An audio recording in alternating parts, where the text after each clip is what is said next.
é o Evangelho segundo Jesus, o Cristo, o objeto de contradição, aquele que veio para tirar e arrancar os segredos ocultos do nosso coração. É a palavra. E disse Jesus, segundo o Evangelho de Lucas, no capítulo 9, a partir do verso 23. Lucas 9, 23. Diz assim: Jesus dizia a todos: se alguém, qualquer um, quer vir após mim, ou seja, se quiser me seguir, andar comigo, não sou eu que vou andar contigo, eu andarei contigo se tu andares comigo. Então a si mesmo se negue. Isso que você chama de minha vontade absoluta, meu capricho, meu desejo, meu tesão, aquilo que você chama de minha cobiça, muitas vezes até aquilo que você chama idolatricamente de meu sonho, não que ele seja contra sonhos, mas às vezes os nossos sonhos são as nossas destruições quando são os nossos caprichos. Se alguém, qualquer um, quiser andar comigo, a si mesmo se negue. Negue as fantasias do ser. E dia a dia assuma a realidade, tomando o que lhe concerne na parte da vida, no que lhe concerne com respeito a perdoar, a ter compaixão, a buscar verdade, justiça, fidelidade, a olhar para a vida com solidariedade compassiva e misericordiosa. Ou seja, dia a dia tome a sua cruz, esse é o significado. E ande comigo, não desista. Siga-me, siga-me. Aí você abre num outro livro escrito por Lucas, ali é o Evangelho de Lucas. Aqui é o livro de Atos dos Apóstolos, que foi escrito também por Lucas, mesmo autor, narrando no capítulo 9, o encontro de Paulo com Jesus na estrada de Damasco, acerca da qual e de cujo encontro se fala que Saulo ia respirando ameaças e morte contra os discípulos do Senhor. Um homem, o texto grego aqui define uma fera resfolegante, respirando como as feras famintas na arena, ou esperando que a grade se levantasse para partir para cima de alguma presa. E no caso ele iria destruir mais uma vez, como já tinha feito antes, dezenas de cristãos. Alguns ele obrigava a blasfemar, outros ele obrigava a negarem a fé, outros ele prendia e os levava cativo para serem justiçados sem defesa em Jerusalém. E a outros ele matava, como ele próprio diz, escrevendo aos Tessalonicenses. Então, esse homem besta resfolegante, que persegue discípulos do Senhor, que tem autorização representativa oficial para decretar essa inquisição perversissima, vai de Jerusalém a Damasco buscar presas cristãs para prendê-las e praticar contra elas aquilo que eu já disse que ele fazia. Só que indo no caminho subitamente uma luz do céu brilhou ao seu redor. Subitamente. Não foi uma pirotecnia dos crentes que fizeram um show de luzes, um evento gospel cheio de canhões de luz, fogos de artifício e todas as glórias que a iluminação artificial possa produzir. Não foram os discípulos que fizeram uma barreira, um cordão e foram enfrentá-lo com espada na mão e dizer: nós temos direitos. Porque o discípulo sabia que ele não tinha direito nenhum. Nem se os tivesse, ele os teria.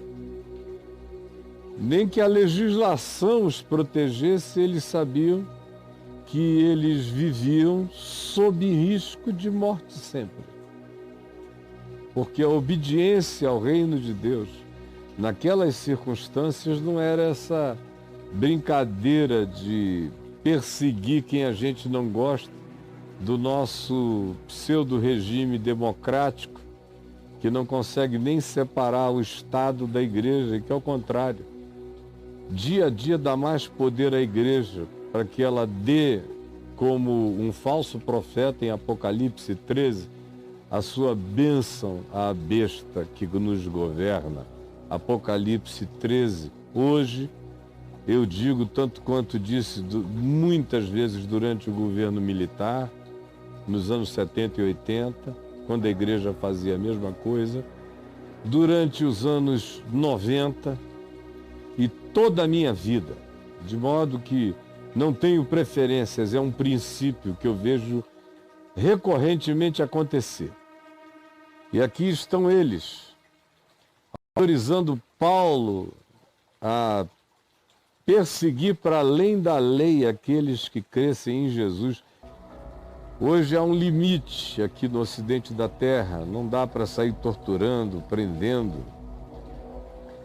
nem matando, mas dá para praticar, como disse o Joaquim Beato, fogueiras ou incêndios sem fogo, mas queimando e estigmatizando pessoas para todos os lados. Aqui a liberdade é plena. Por isso Paulo não se reserva, não tem pudor nenhum de ir até a morte, se necessário for, quando subitamente, sem ajuda de ninguém, só porque Deus é Deus, só porque Jesus ressuscitou dos mortos e não está precisando de ajuda, nem de pé para subir e estar acima de todo o principado, potestade e poder. Só porque Ele é quem o Evangelho diz que Ele é. E é Ele que nos socorre, não somos nós que socorremos a Ele. Subitamente, uma luz do céu brilhou ao redor de Paulo. E ele, caindo por terra, ouviu uma voz que lhe dizia, não era uma transmissão, era uma voz explodindo nele: Saulo, Saulo, por que me persegues? E ele perguntou: quem és tu, Senhor? E a resposta foi: eu sou Jesus. Eu falo por mim mesmo, a quem tu persegues. E hoje em dia não se crê mais nesse Jesus que fala por si mesmo. Não se crê. Se Jesus de fato está morto, está acabado, está liquidado, depois de 2000 anos, então ficou esquálido. Aliás, depois do quarto século, praticamente não se creu mais nessa soberania de Jesus de falar por si mesmo. Porque do quarto século para cá, a igreja que não tinha poder, que vivia perseguida, que vivia heretizada, que existia em estado de fuga, que tinha que ser um ser hebreu, como eu disse ontem, falando em 1 Coríntios 7, por causa das difíceis circunstâncias e tribulações, Os casados teriam que ser como se não fossem, os que comprassem como se não possuíssem. Os que se alegravam como se não se alegrassem.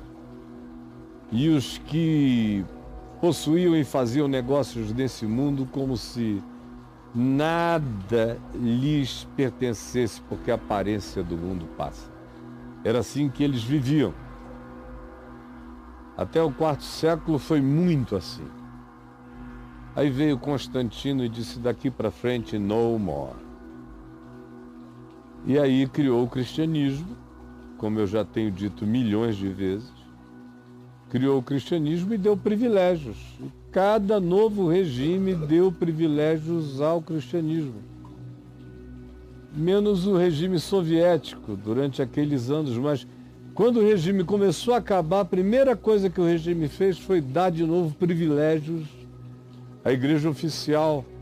Porque como o Apocalipse declara no capítulo 3, eu já disse aqui, 13, o falso profeta abençoa a besta, a igreja, a religião abençoa o poder político e o poder político dá poder à religião.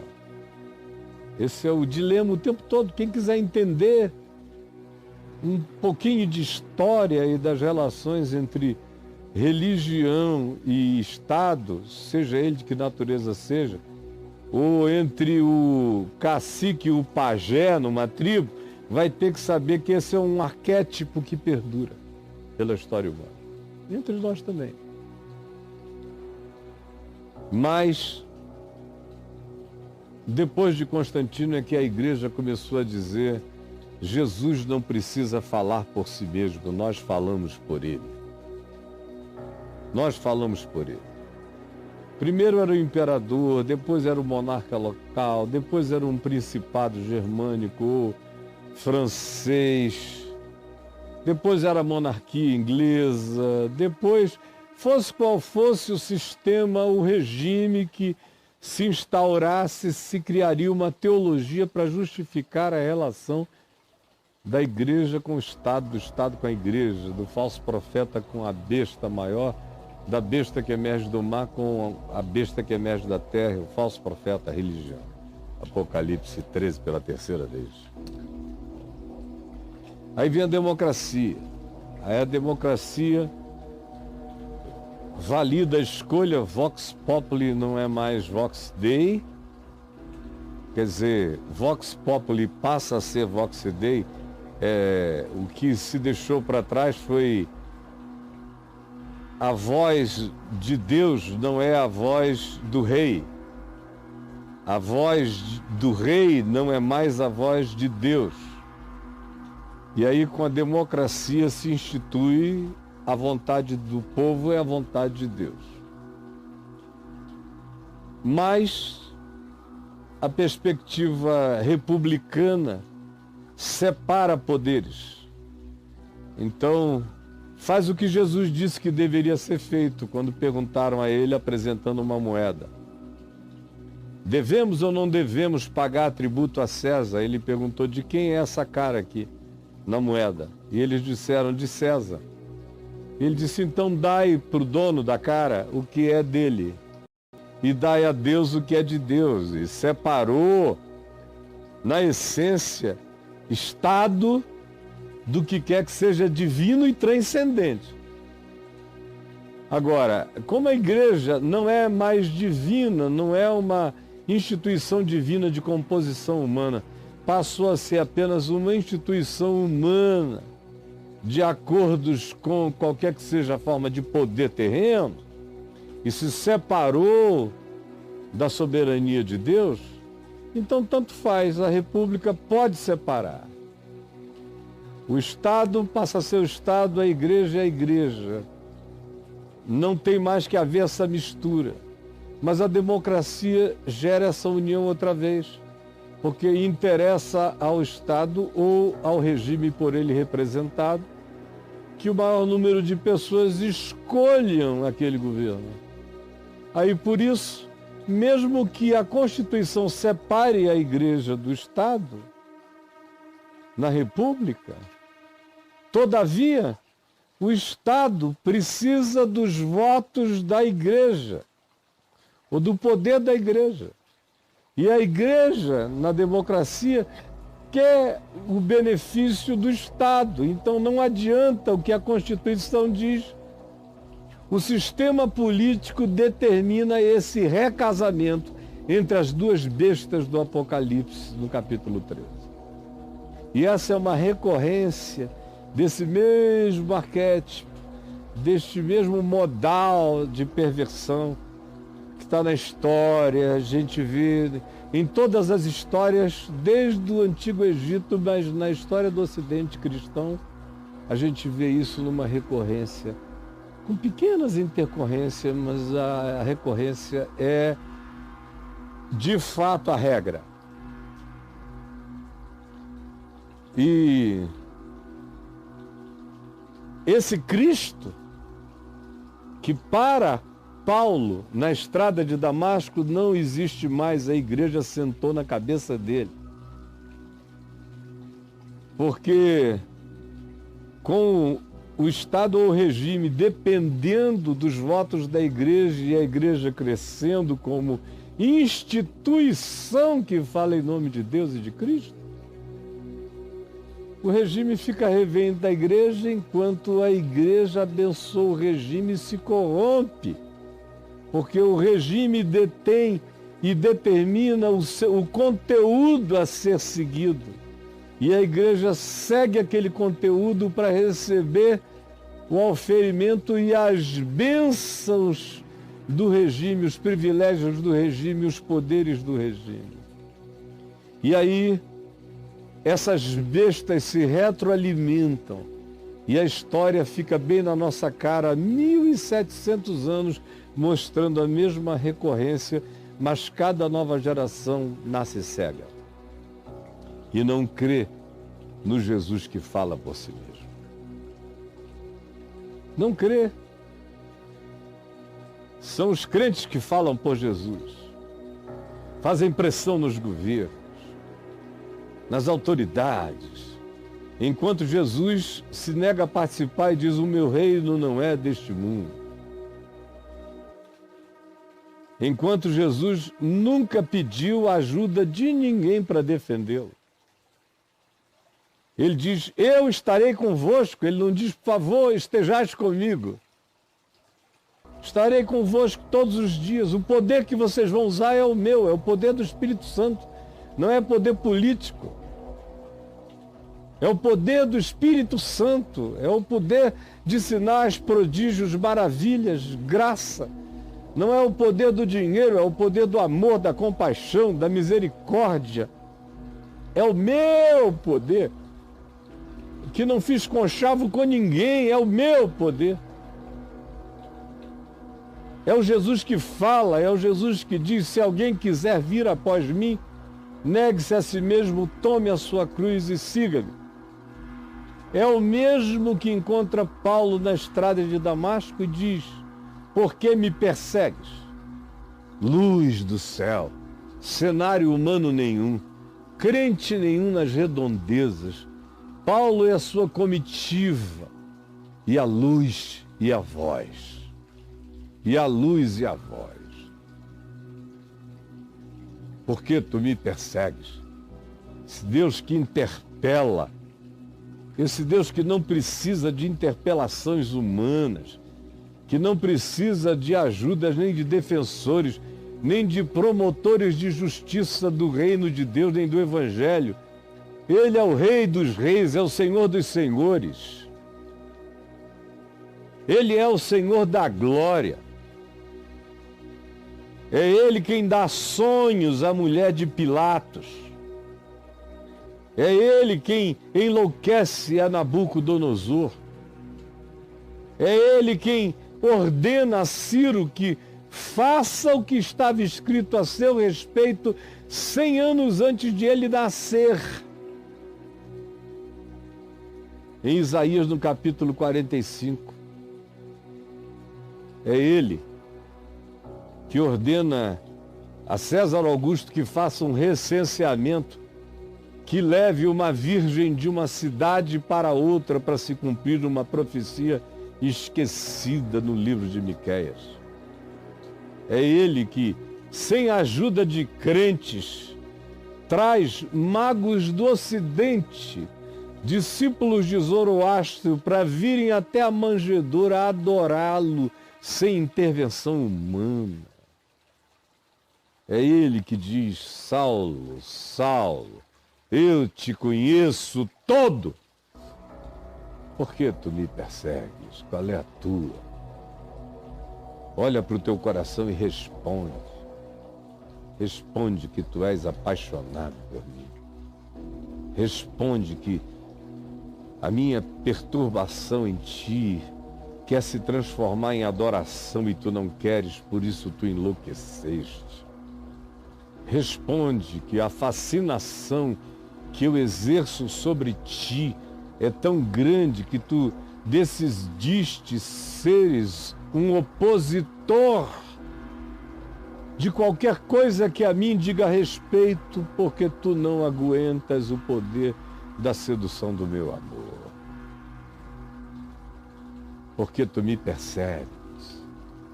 Confessa. Confessa como eu te atraio. Confessa como eu te desafio. Confessa como nada nem ninguém te chama mais para cima do que eu.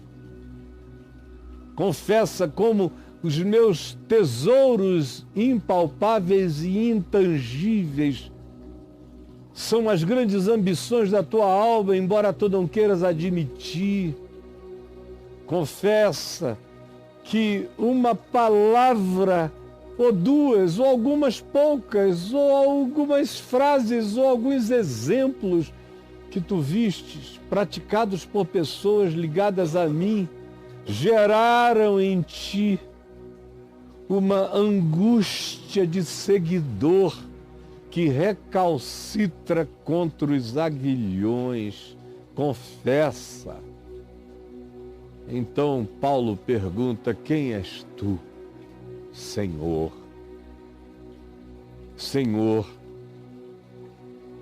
Senhor, sabia, sem explicação, por absoluto esmagamento intuitivo, por completo espremer do Espírito Santo do seu ser, que aquele que com ele falava era o Senhor.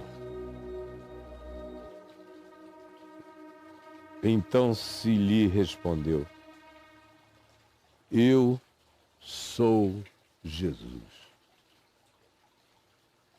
10 anos depois de Jesus ter ido aos céus sem pepé da igreja, eu sou Jesus a quem tu persegues. Tu estás perseguindo crentes, tu estás perseguindo a mim, não apenas porque eles são o meu corpo, confessando o meu senhorio no mundo,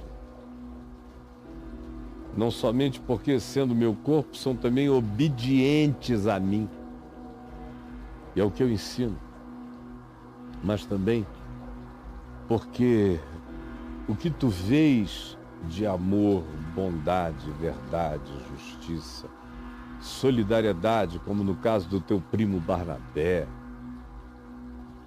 dos teus aparentados como Marcos e outros que me seguem, que são da tua família,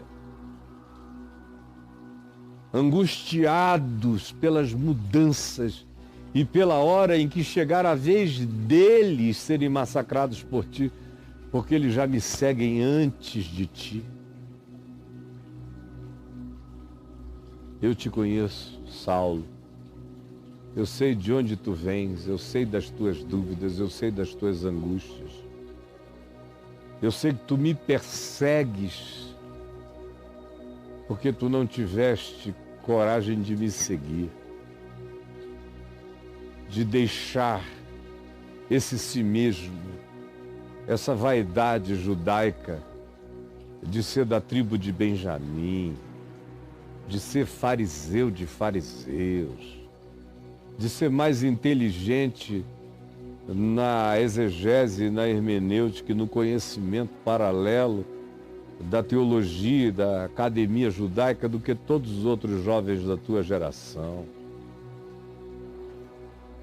Se tu não deixares esse si mesmo de candidato ao sinédrio dentro de pouco tempo, se tu não deixares a vaidade de seres esse ente ortodoxo, puritano, que vive medindo a tua santidade por comportamentos e externalidades, se tu não negares esse si mesmo da tua vaidade piedosa, perversa, feia, nojenta, persecutória, invejosa da minha graça na vida do próximo, se tu não negares a si mesmo e não tomares a tua cruz, porque tu vais aprender o quanto importa sofrer pelo meu nome. Tu vais aprender, se tu não tiveres coragem de deixar a miragem de ser discípulo de Gamaliel, para te tornares um servo, um seguidor do Evangelho simples de Jesus, de mim, que falo contigo e que não preciso de representantes, pois sou eu quem defende a minha igreja, não é a igreja que me defende. A igreja que me defende é feita de falsários. A minha igreja sabe que não foram eles que me escolheram a mim, mas eu os escolhi a eles próprios, para que eles vão como eu fui, e conforme eu vivi, ensinei a viver, eles deem o mesmo fruto, e esse fruto permaneça. Por que me persegues? Sou eu que falo contigo. E tu vais servir a essa minha soberania o resto da tua vida. Vais, porque é uma coisa muito simples sobre Jesus. É que quando a gente não o segue, a gente o persegue. Os piores perseguidores do genuíno evangelho são aqueles que tiveram alguma visão de Jesus e não seguiram. São os que ouviram, são os que sabem, mas escolheram de outra forma.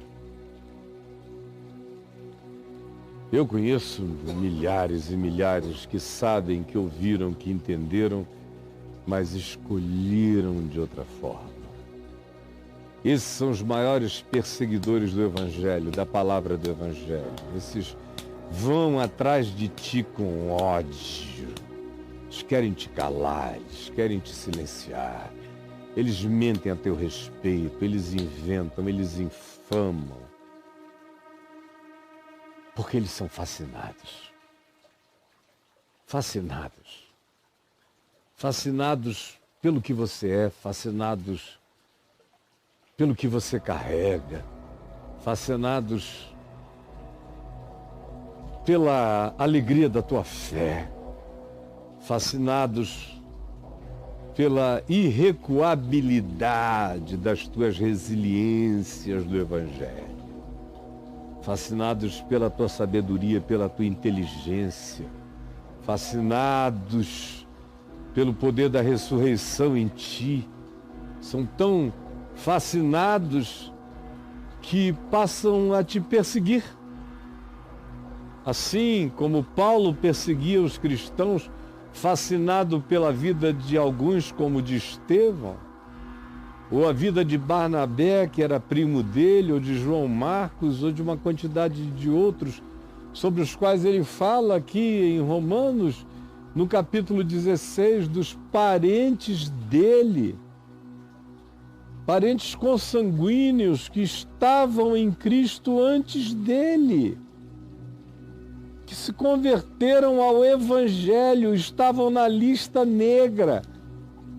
Ele iria ter que chegar nesse pessoal da família que creram em Jesus. Ele sabia da fé de cada uma dessas pessoas que tinham crido em Jesus antes dele, que eram primos, parentes, gente boa, que de todo o coração tinham se entregue a Jesus e corriam risco de vida todos os dias.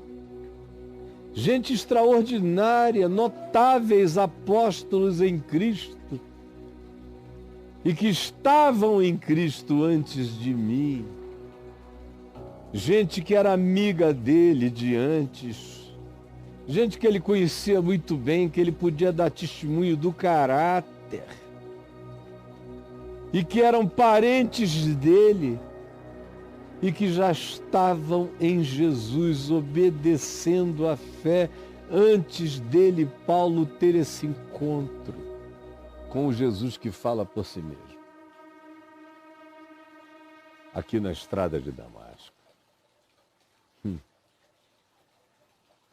Aí eu fico vendo essa arrogância toda.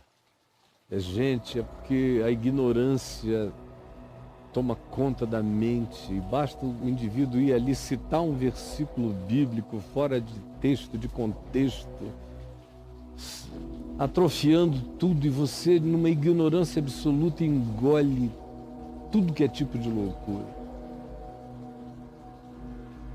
E passa a não gostar de tudo aquilo que te chama à lucidez.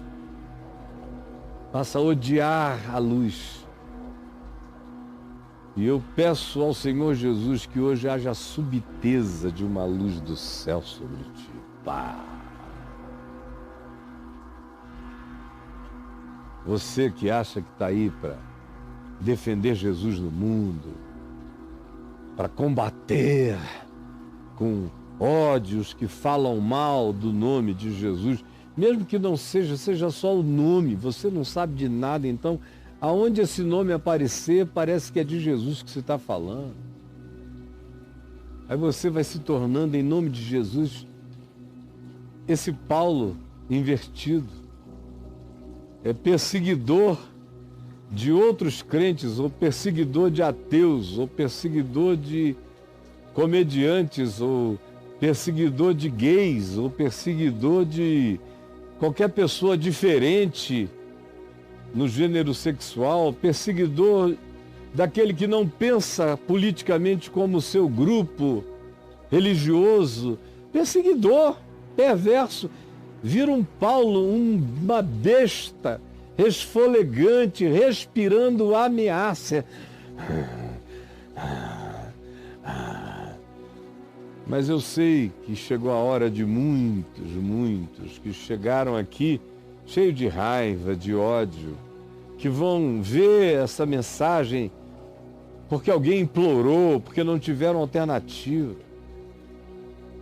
Mas eu sei que subitamente virá do céu uma luz. E o Jesus que fala de si mesmo e por si mesmo vai falar com você. Vai falar com você, você. Não precisa de coro, não precisa de orquestra, não precisa de luz artificial, não precisa de nada. Vai chegar ao meio-dia com uma luz mais brilhante do que o sol.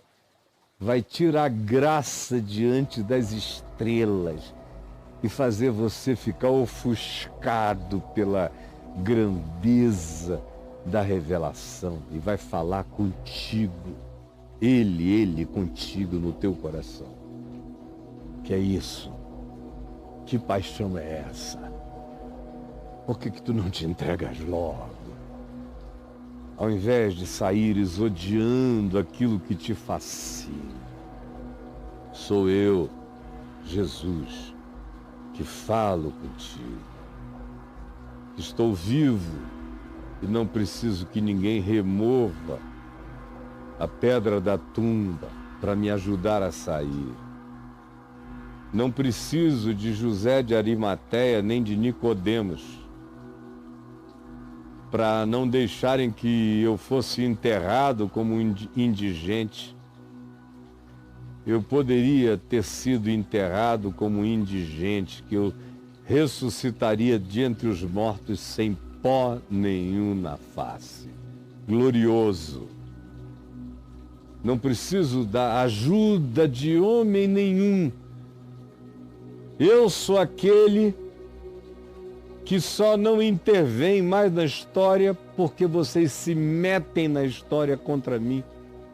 Por isso agora chegou a hora de Jesus se meter na história contra a igreja. E eu estou vendo Jesus se meter na história contra a igreja, contra os que perseguem os outros, porque ele está sempre do lado dos perseguidos, ele nunca está do lado dos perseguidores. Satanás lidera os que perseguem, ele está sempre do lado dos perseguidos. A palavra de Deus não diz, filhinhos meus, tendes um promotor nos céus contra Satanás no inferno. Não, Satanás já está vencido há muito tempo. Tendes advogado junto ao Pai. Ele representa a causa dos oprimidos, dos desprezados, não os dos que têm o poder de estigmatizar, de desprezar, de perseguir, de nulificar e de botar no ostracismo da existência. Vocês não perceberam ainda de que lado eu estou? Sempre. E que a história é móvel, que pode ser que os perseguidos de um dia se tornem os perseguidores de outro dia. Não viram ainda no Evangelho como muitos dos que me amaram foram alguns dos que se interpuseram mais veementemente contra a minha vontade e sacaram da espada contra a minha paz e quiseram impedir a minha cruz e lutaram contra a graça de Deus de me entregar como um cordeiro por toda a humanidade. Vocês não perceberam como a história conta que na maioria das vezes, todas as vezes que vocês se tornam oficiais validados, vocês se tornam o falso profeta, a besta que emerge da terra do Apocalipse? Não notaram ainda até o dia de hoje? Mas eu estou aqui para peitar vocês. É o que se verá cada vez mais, é Jesus peitando aquilo que se auto-intitula de igreja e existe contra o amor de Deus, contra o Evangelho, contra a compaixão, contra a misericórdia, contra o acolhimento, contra o poder do amor, que é o maior poder do mundo, é o único que transforma mente e coração. Quem quer que se coloque neste lugar anti-amor e graça, se torna Satanás, ainda que venha vestido com mitras sacerdotais. Vocês não conseguem entender isso? Que quem não segue, inevitavelmente persegue?